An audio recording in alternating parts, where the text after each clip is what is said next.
Victoria Sterling smoothed her emerald maternity dress as she sat across from her husband at Le Bernardin, the soft glow of candles reflecting off the polished silverware.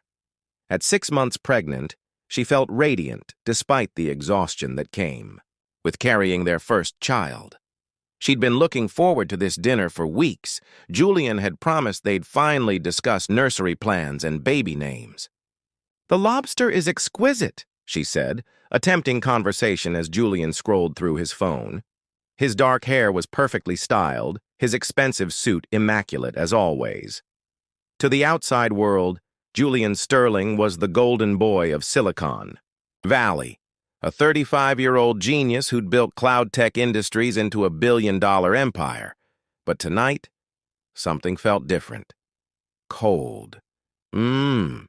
Julian murmured without looking up, his fingers dancing across the screen.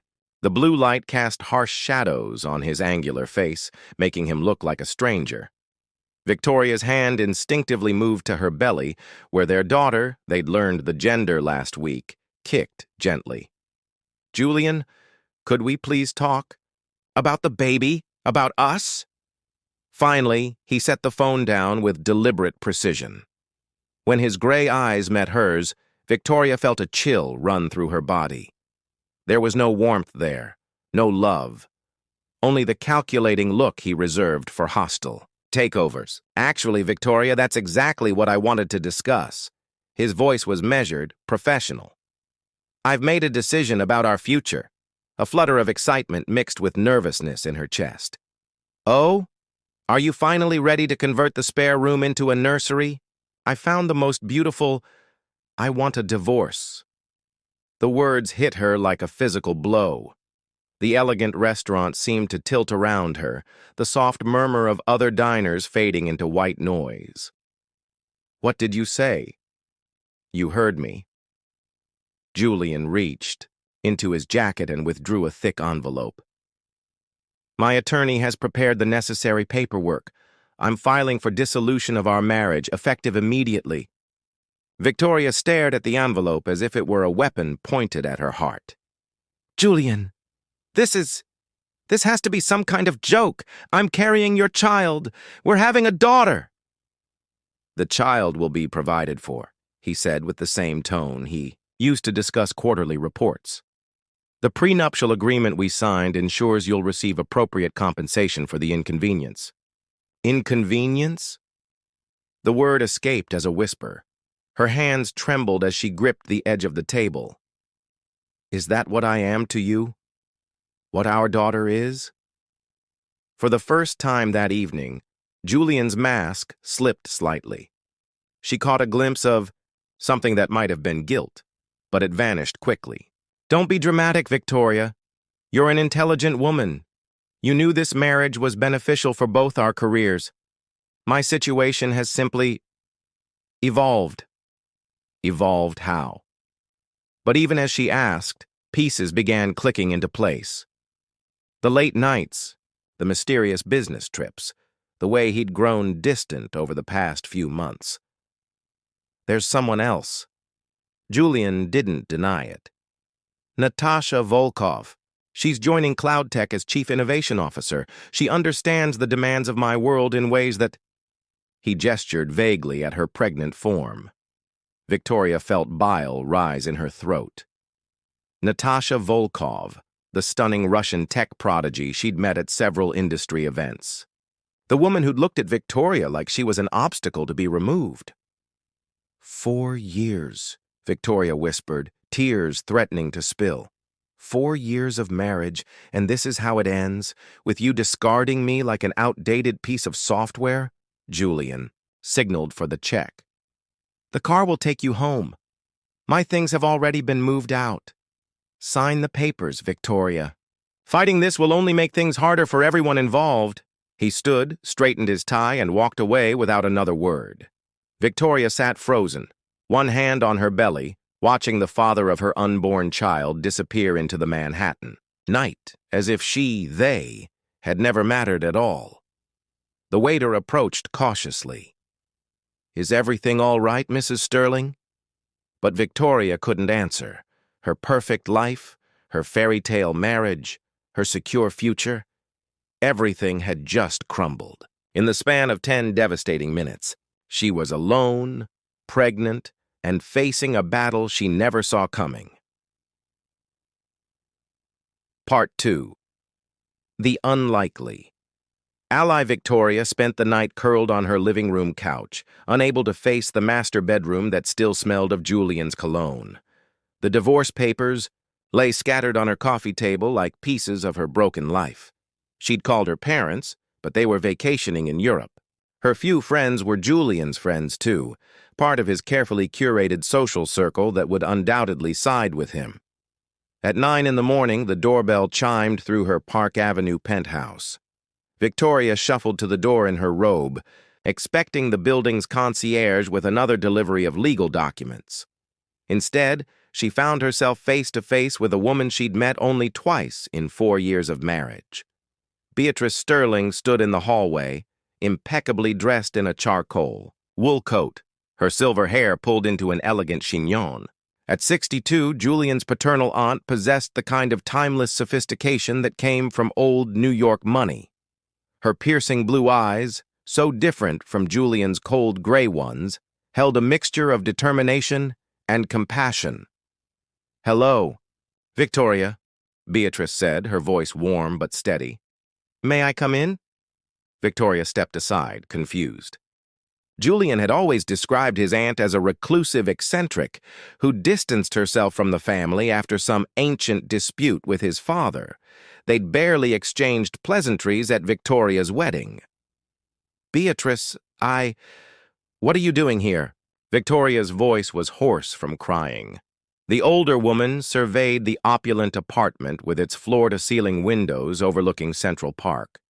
Her gaze settled on the divorce papers. "I heard about Julian's latest cruelty. Word travels fast in certain circles, especially when it involves such public humiliation." Victoria sank into her couch, pulling her robe tighter around her growing belly. "If you're here to convince me to sign quietly, you're wasting your time. I may not have much fight left, but I won't make this easy for him." A ghost of a smile crossed Beatrice's lips. "My dear girl, I'm not here as Julian's advocate. I'm here because someone needs to tell you the truth about the Sterling men and how to beat them at their own game." Something in her tone made Victoria look up sharply. Beatrice settled into the opposite chair with practiced grace, removing her gloves with deliberate precision. 40 years ago, I was married to Julian's uncle, Robert Sterling. Brilliant man, charming, devastatingly handsome. He built Sterling Maritime from nothing into a shipping empire worth hundreds of millions. Beatrice's voice carried the weight of old pain. "When I was 7 months pregnant with our son, Robert informed me he was leaving me for his secretary, said I'd become tiresome, and that motherhood would make me even more so." Victoria stared at her, recognizing the echo of her own nightmare. "What happened?" "I signed his divorce papers like a good little wife, took his settlement, raised our son alone, and watched Robert marry 3 more times before he died." Beatrice's jaw tightened. "But I learned something valuable from that devastation. Sterling men have a pattern. They're predators who use marriage as a business transaction, discarding wives when they're no longer useful." Julian's father did the same thing to his mother, Beatrice continued. "Divorced her when Julian was 15 for a younger model. The family has a sickness, Victoria. They view wives as temporary employees rather than partners." Victoria felt a spark of recognition. Julian's mother had died in a car accident years ago, but Julian rarely spoke of his parents' divorce. "Why are you telling me this?" Beatrice leaned forward, her eyes blazing with an intensity that took Victoria's breath away. "Because I spent 40 years regretting my passivity. I let Robert steal my son's inheritance, destroy my confidence, and walk away clean. I won't watch another Sterling man do the same to you and that precious baby." She reached into her purse and withdrew a business card. "Marcus Rivera, best private investigator in the city. He's been digging into Julian's business practices for the past 6 months. Victoria took the card with shaking hands. 6 months? But Julian just— Men like Julian don't make impulsive decisions, Beatrice interrupted. This divorce was planned, well in advance. Natasha Volkov has been positioning herself to take over CloudTech's European operations while simultaneously seducing your husband. Julian's been moving assets offshore, restructuring his holdings, and preparing to minimize his exposure. The room seemed to spin around Victoria. How do you know all this?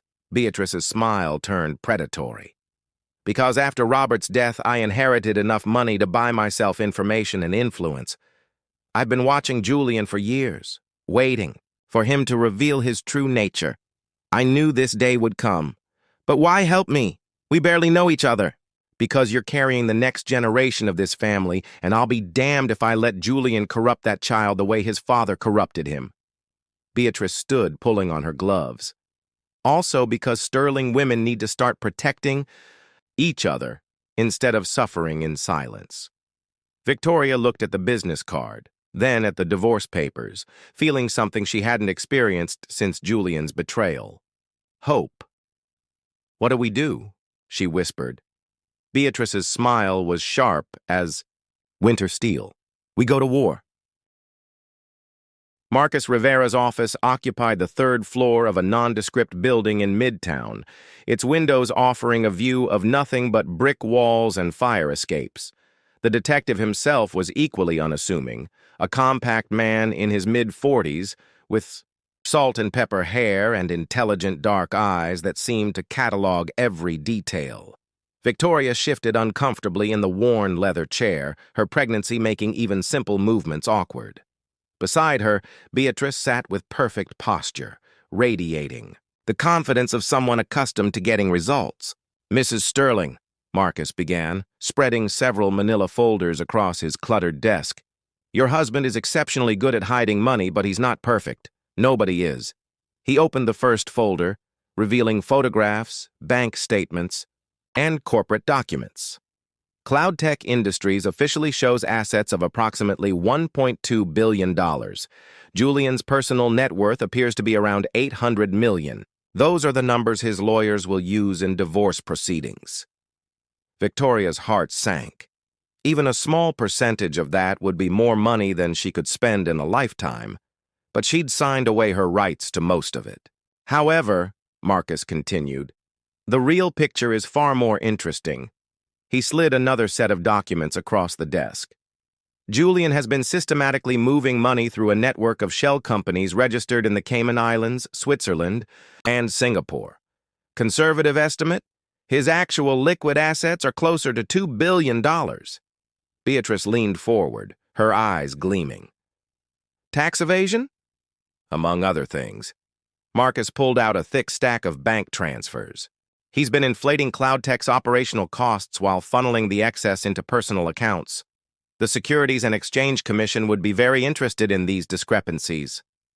Victoria studied the papers, her mind racing. This is fraud.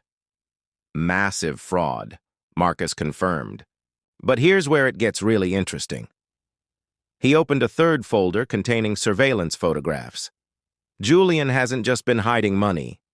He's been sharing classified government contracts with Natasha Volkov's previous employers, specifically a Russian tech consortium with questionable connections. The photographs showed Julian and Natasha at various locations, hotel bars, private jets, offshore banking facilities. In several images, Natasha was handing Julian what appeared to be encrypted drives, industrial espionage, Beatrice asked. Potentially, CloudTech holds several Defense Department contracts for cybersecurity infrastructure. If Julian's been sharing that information with foreign entities, Marcus let the implication hang in the air. Victoria felt sick, but this time it wasn't. From morning sickness. He's a traitor. The FBI is building a case, but these things take time. Meanwhile, Julian's planning to liquidate his American assets and relocate CloudTech's headquarters to Geneva. Marcus pulled out airline records. He and Natasha have purchased property in Switzerland. They're planning to disappear with your family's fortune." The room fell silent except for the distant sound of New York traffic. Victoria placed both hands on her belly, feeling her daughter's strong kicks. The child inside her was fighting, and maybe it was time her mother did too. "What do we do with this information?" Victoria asked. Marcus exchanged glances with Beatrice. "We leverage it. Julian can't afford to have this evidence made public. His business empire, his reputation, his freedom, everything depends on keeping these secrets buried. But we need the right attorney," Beatrice added. "Someone who understands how to weaponize this information without destroying ourselves in the process." Marcus smiled for the first time since they'd arrived. "I know exactly who we need. Diana Walsh. She's represented 3 of the last 5 Fortune 500 CEOs in their divorce proceedings. She's ruthless, expensive, and she never loses." Victoria thought of Julian's cold dismissal, his casual cruelty, his assumption that she would simply disappear quietly. The old Victoria might have done exactly that, but the old Victoria hadn't been carrying a daughter who deserved better than a father who viewed family as disposable. "Schedule the meeting," she said firmly. "It's time Julian learned that sterling women don't break as easily as he thinks." Beatrice reached over and squeezed Victoria's hand. "Now you're thinking like a sterling." For the first time in days, Victoria smiled. She was no longer the abandoned wife Julian had left bleeding in that restaurant. She was a woman with allies, information, and most importantly, the fierce protective instinct of a mother who would do anything to secure her daughter's future. The war was about to begin. Part 4. The legal battle Diana Walsh's law offices occupied an entire floor of a gleaming tower in Manhattan's financial district. The reception area was decorated in intimidating shades of black and gold, with awards and photographs of Diana, with various political figures and celebrities adorning the walls. Diana herself was a force of nature, a 52-year-old woman, with platinum blonde hair and piercing green eyes who commanded attention the moment she entered a room. She wore a perfectly tailored black suit that probably cost more than most people's cars, and her handshake felt like a binding contract. "Mrs. Sterling," Diana said, gesturing to the conference table where Marcus's evidence was already spread out. "I've reviewed Mr. Rivera's findings. Your husband is not just a cheating bastard, he's a criminal bastard. That makes our job much easier." Victoria, now 7 months pregnant and showing significantly, lowered herself carefully into a chair. Beatrice and Marcus flanked her like generals preparing for battle. "The prenuptial agreement Julian wants to enforce is built on fraudulent foundations," Diana continued, pacing behind her chair with predatory energy. "He failed to disclose his true assets when you signed it. More importantly, the money he's hidden represents marital assets earned during your union. That makes you entitled to half of everything, including the illegal offshore accounts." "But how do we prove it in court without exposing ourselves to criminal liability?" Beatrice asked. Diana's smile was razor sharp. "We don't go to court. We go to Julian with an offer he can't refuse." She pulled out a legal document thicker than a phone book. "Mutual dissolution agreement with full financial disclosure requirements. Julian provides complete documentation of all assets, foreign and domestic, and agrees to a 50-50 split of marital property. In exchange, we don't share our evidence with the FBI, the SEC, or the IRS." Marcus whistled softly. "Blackmail." "Negotiation," Diana corrected smoothly. "Completely legal negotiation using leverage." Victoria studied the document, her legal training from business school helping her understand the implications.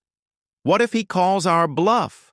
What if he's willing to face criminal charges rather than give up his money?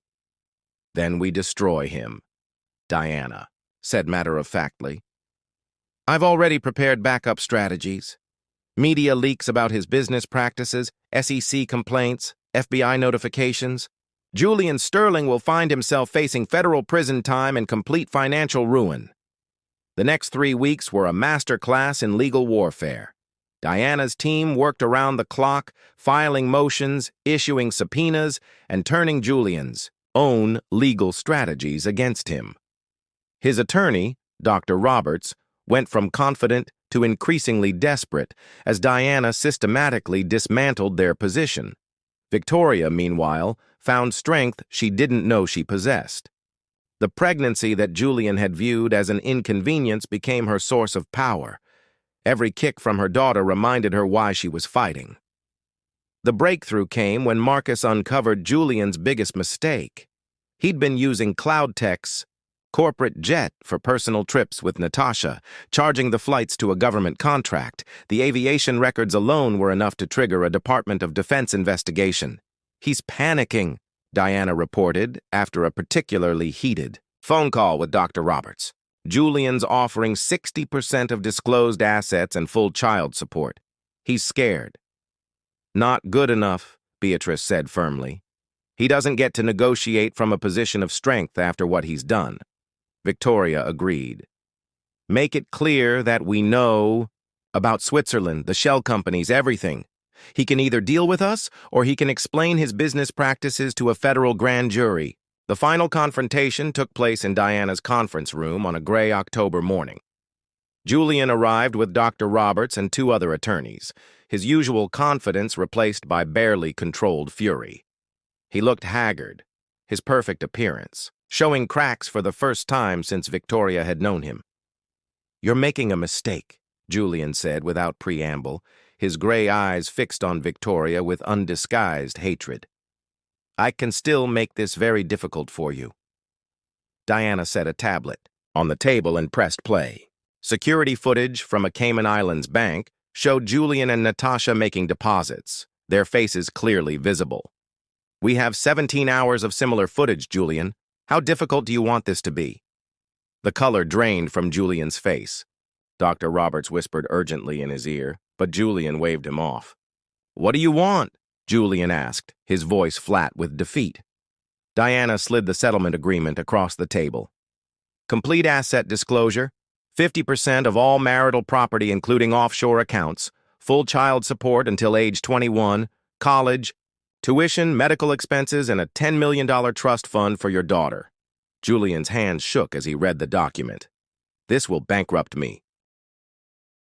3 months later, Victoria stood in the nursery of her new brownstone on the Upper East Side, gently rocking her newborn daughter. Emma Sterling had arrived 2 weeks early, as if eager to meet the women who had fought so hard for her future. Thus, nursery was everything Victoria had dreamed of: soft pastels, handcrafted furniture, and sunlight streaming through tall windows. Most importantly, it was filled with love and hope, rather than the cold perfection of her old life. "She's beautiful," Beatrice said softly from the doorway. At 63, Julian's aunt had become more than an ally. She'd become family in a way that Julian's blood relation never had. "She has your eyes, but I suspect she'll have the Sterling determination." Victoria smiled, adjusting Emma's pink blanket. "God help us all if she does." The settlement had exceeded even Diana's expectations. Julian's complete financial disclosure revealed assets worth nearly $3 billion, meaning Victoria's share was enough to ensure Emma would never want for anything. More importantly, the trust fund and ongoing support meant that Julian could never use money as a weapon against his daughter. Marcus entered carrying legal documents and wearing an uncharacteristic grin. "It's official. The FBI has accepted Julian's cooperation agreement. He's testifying against Natasha's espionage network in exchange for immunity from criminal prosecution." "And Natasha?" Beatrice asked. "Fled to Moscow before the indictments were unsealed. Cloudtech's government contracts have been suspended, and the company's stock price has cratered. Julian's trying to rebuild, but his reputation is destroyed." Victoria felt no satisfaction in Julian's downfall, only relief that he could no longer hurt their daughter. The man who had treated family as disposable had discovered that actions have consequences. Diana arrived an hour later carrying champagne and legal documents. "The final divorce decree," she announced, setting the papers on the coffee table. "You are officially free of Julian Sterling with enough money to buy and sell him 10 times over." "What about the prenuptial agreement?" Victoria asked, curious. "About the document that had once seemed so insurmountable." "Voided due to fraudulent inducement and failure to disclose assets," Diana said with satisfaction. "Turns out unbreakable contracts break quite easily when built on lies." As the afternoon sun slanted through the windows, Victoria found herself surrounded by an unlikely family. The aunt-in-law who had chosen loyalty over blood, the private investigator who had become a trusted friend, and the attorney who had transformed. From hired gun to fierce protector. "You know," Beatrice said, holding Emma with practiced ease, "this little one is going to grow up knowing that women don't have to accept what cruel men try to give them. That's a powerful lesson." Victoria nodded, thinking of the scared, pregnant woman who had sat alone in that restaurant just months ago. That woman had believed she was powerless, disposable, defeated before the fight even began. "I want to do something," Victoria said suddenly. "With the money, I mean. Something that helps other women in similar situations." Marcus raised an eyebrow. "Like what?" "A foundation. Legal aid for women facing divorce, financial resources for those whose husbands hide assets, investigative services for uncovering fraud." The idea crystallized as she spoke. The Sterling Foundation for Women's Legal Defense. Diana's smile was predatory and proud. Using Julian's own money to help women he tried to destroy. "I love it." Beatrice laughed, the sound rich with approval. The Sterling family name finally being used for something worthwhile. Emma stirred in Beatrice's arms, opening dark eyes that already showed hints of fierce intelligence. Victoria took her daughter back, marveling at the tiny fingers and perfect features. "Your father may have given you his DNA," Victoria whispered to Emma. "But you're going to learn what strength really means from the women who fought for you." Outside, snow began to fall on the city, but inside the brownstone, warmth filled every corner.